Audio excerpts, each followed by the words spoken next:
자, 김정은이가 지금 핵 있는 경제 강국을 만들겠다고 말을 하고 있어요.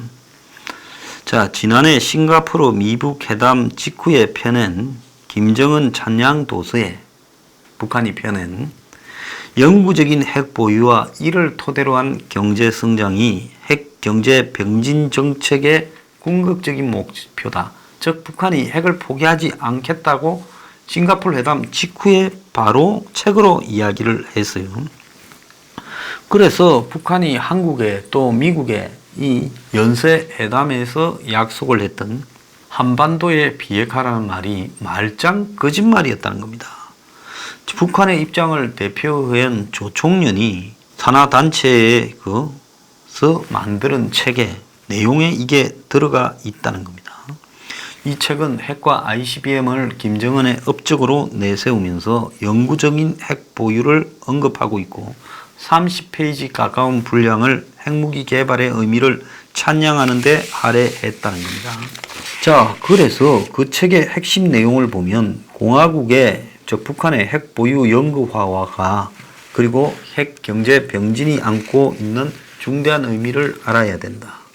또 병진 노선이 일시적인 대응책이 아니다. 핵 보유 영구화의 기체로 경제 강국 건설을 해서 승리하는 게 병진의 중요한 의미다. 그리고 핵 경제 병진 노선의 승리는 미일의 적대시 정책과 민족 차별 정책의 근본적인 전환을 가져올 거다. 이렇게 말을 했습니다. 그런데 지금 이런 부분들이 북한의 입장입니다. 근데 여기에 대해 미국 내부에서도 희한한 일들이 좀 있었습니다.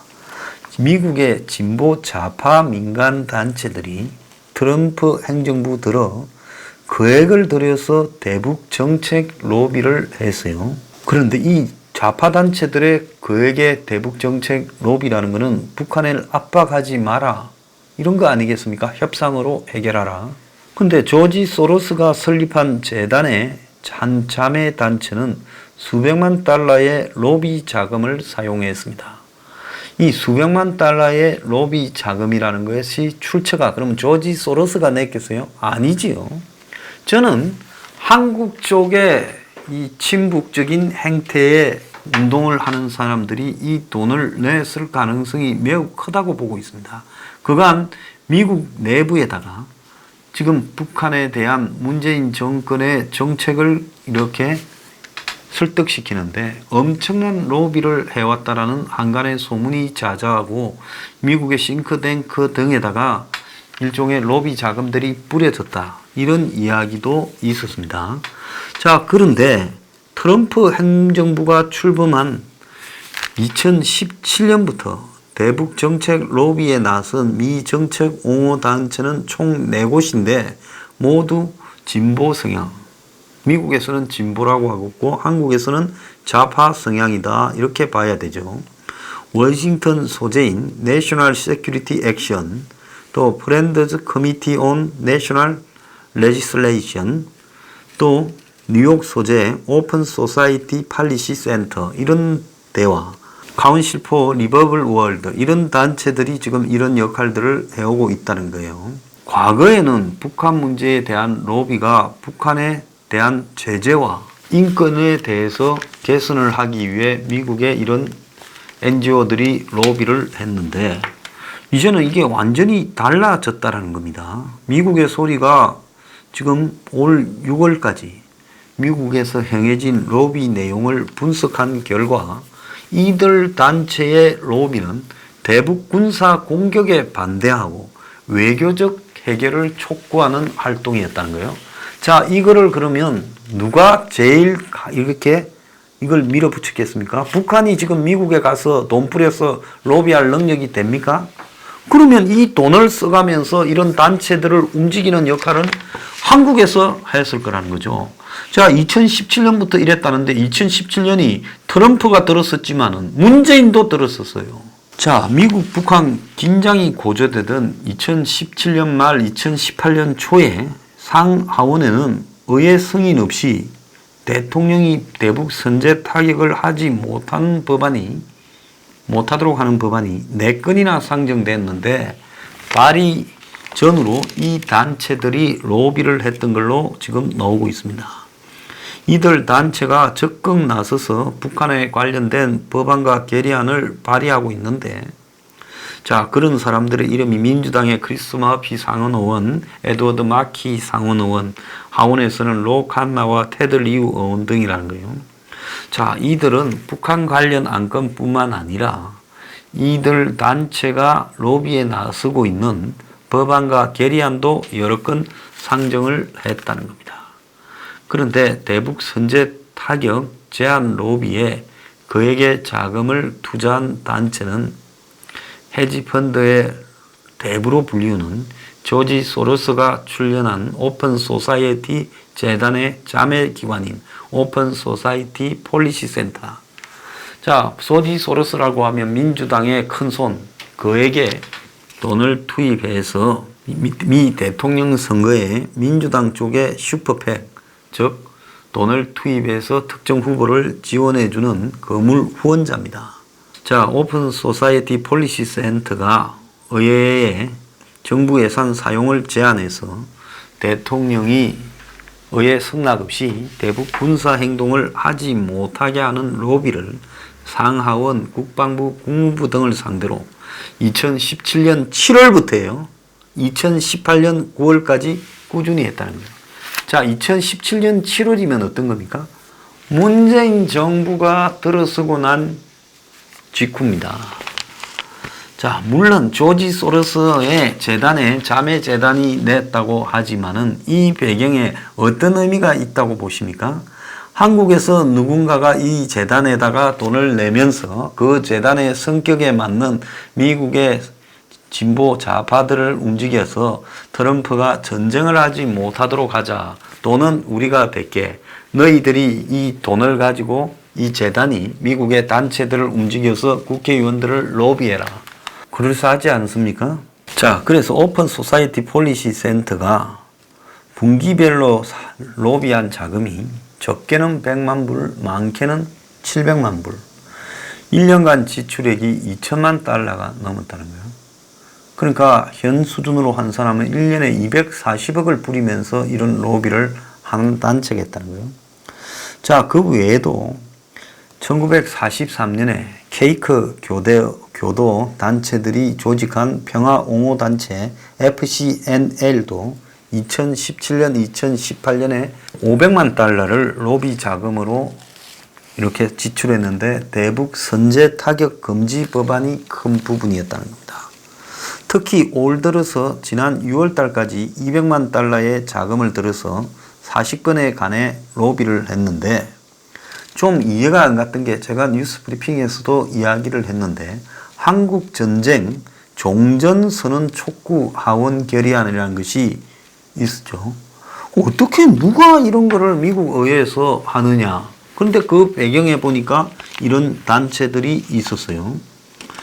또 대북 선제 타격 반대와 북핵 감축에 무게를 둔, 그러니까 북한의 핵을 인정해라. 앞에 이야기한 북한의 목표와 일치하지요. 이런 걸 하는 단체는 CLW라는 겁니다. 이 단체는 미국의 핵무기 제거에 초점을 맞춘 진보적 국가안보정책 단체로 대표적인 일이 트럼프 행정부가 탈퇴를 선언한 이란 핵 합의와 중거리 핵 전력 조약의 이 옹호, 탈퇴하지 말고 중거리 조약을 들어있어라. 이렇게 말을 하는 단체입니다. 이 단체 산하에 군축 비확산 센터라는 데가 있는데 최근에 크리스토프 머피 상원의원을 초청해서요. 미북 협상에서 북핵 위협 감축에 초점을 둔 단계적 합의를 추진해야 된다는 토론회를 열었습니다. 자, 미국에서 가끔 가다가 뜬금없는 이런 일들이 의회에서 나타나는 배경에 지금 이런 좌파 단체들이 있다는 겁니다. 자, CLW는 특히 상하원에서 대북 선제 타격 제한 법안이 발의되기 전인 2017년 초부터 에드워드 마키 상원의원과 테드 리우 하원의원을 상대로 관련 법안 발의와 대북 외교를 촉구하는 로비를 했다는 겁니다. 자, 이 단체의 이 로비 자금은 분기별로 2에서 8만 달러로 별로 많은 수준은 아니에요.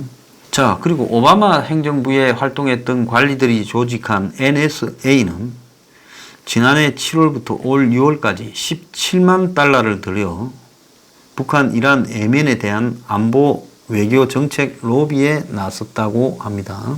자, 그래서 미국에서 벌어지는 이런 일들이 트럼프가 북한하고 딜을 하기 위한 명분을 만들어주는 쪽으로 가게 되고, 북한에 대해서 미국 군부가 강한 압박을 하는데 반대하는 쪽으로 작동을 하고 있는데요.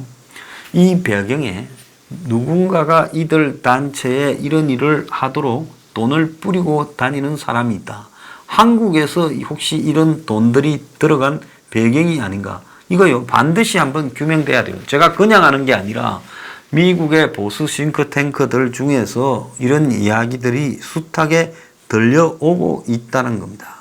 지난번에 스페인 대사관에 1년에 미국의 사람들이 들어가서 대사관 직원들을 묶어놓고 여러 가지 서류들을 훔쳐갔다. 습격 사건이 있었죠. 그 단체가 자유조선이라고 부르는 단체, 그리고 거기에 리더가 에이드리언 홍이라는 사람입니다. 그래서 이 단체가 지금 4월 달부터 미국 FBI에 쫓기고 있어요. 그래서 이 단체의 변호사가 동아일보에 지금 인터뷰를 했습니다. 북한이 암살단을 보내 홍을 해치려 하고 있다, 이렇게 말을 했는데요. 트럼프가 최근에 김정은하고 관계가 좋고 북한의 단거리 미사일 발사에 대해 개의치 않는다, 이런 말을 하게 되면서 이 단체, 자유조선이라는 단체가 굉장히 좀 어려움을 처하고 있다는 겁니다. 그러니까 북한도 죽이려고 암살단을 보내고 미국에서도 지금 FBI가 이 단체를 지금 쫓고 있다는 겁니다. 그런데 미국 이 사법당국이 불과 한 1, 2주 사이에 태도가 완전히 바뀌어서 에이드리언 홍의 신변 보호에 관심을 가지고 있지 않다는 겁니다. 자, 미국의 사법당국은 홍을 위험인물이라고 한다는데요. 홍은 선교 집안 출신으로 아프리카, 멕시코 등에 가서 불우한 어린이를 도왔는데, 그래서 폭력을 원래 쓰는 사람이 아니다라는 거고, 자, 미국 정부가 이 에이드리언 홍의 체포에 나선 배경이 미북 대화를 이어가려고 하는 미국이 북한에 있던 입장을 존중해서 이런 식으로 정치적 돌변을 한 것이냐는 질문에 적답은 피했지만은, 이 말을 듣고 미국의 이 지금 홍에 대한 입장이 뭐냐, 체포 결정의 배경이 뭐냐고 이메일로 지금 물었다는 겁니다. 미국 법무부예요. 근데 미국 법무부가 FBI가 주 스페인 북한 대사관 사건 이후 접촉을 했는데 추가 수사를 통해 홍이 위험 인물이라고 이렇게 결론을 내렸다고 답을 해왔다라는 겁니다. 북한 대사관 관계자의 말만 믿고 이런 식으로 이 범죄자 송환을 요구한 스페인 당국이나 이를 받아들인 미국의 입장은 전례 없는 일이다, 이렇게 변호사가 이야기를 했는데요.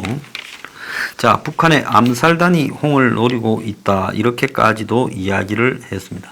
북한에 갔다 온 뒤 상당한, 다시 합시다.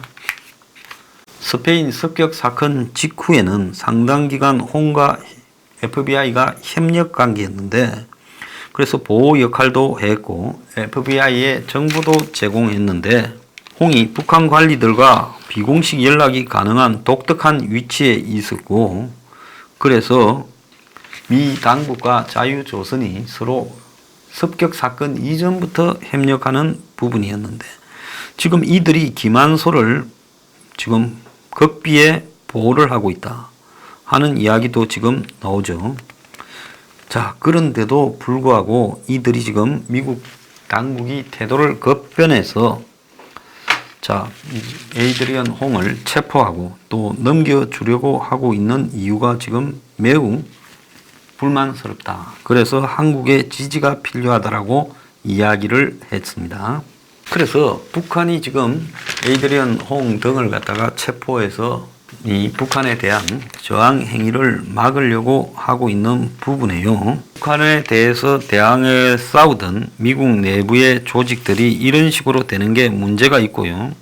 미국이 4월 달에 이 홍해 측근 크리스토프 안을 체포를 했어요. 7월 달에 보석으로 석방을 했습니다. 그래서 미국 정부가 이래서는 안 된다. 아무리 북한하고 거래가 있다 하더라도 이런 식으로 하는 것은 이건 미국의 가치가 아니다라는 이야기를 하고 싶어요. 이런 식으로 한다면 미국이 러시아나 푸틴이나 중국의 시진핑과 다를 게 뭐가 있습니까? 미국의 이 행정부 각성이 필요한 시점이다 이래 봅니다.